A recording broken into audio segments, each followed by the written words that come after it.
Ball point பேனா ஒரு எளிய ஆனால் திறமையான கொள்கையில் வேலை செய்கிறது.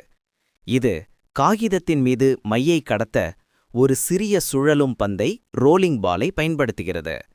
பந்து முனை பேனாவின் நுனியில் பித்தளை, ஸ்டீல் அல்லது டங்ஸ்டன் கார்பைடால் செய்யப்பட்ட ஒரு மிகச் சிறிய உலோகப் பந்து இருக்கும்.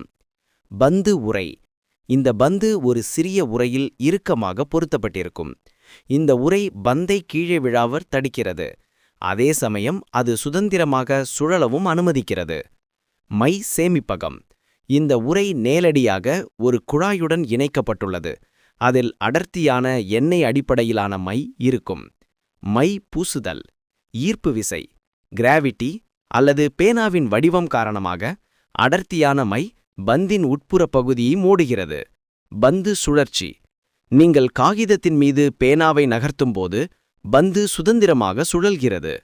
மை கடத்தல் பந்து சுழலும்போது அதன் வெளிப்புறத்தில் பூசப்பட்ட மை காகிதத்தின் மீது இடமாற்றம் செய்யப்படுகிறது. அதே சமயம் பந்தின் உட்புறத்தில் புதிய மை பூசப்படுகிறது.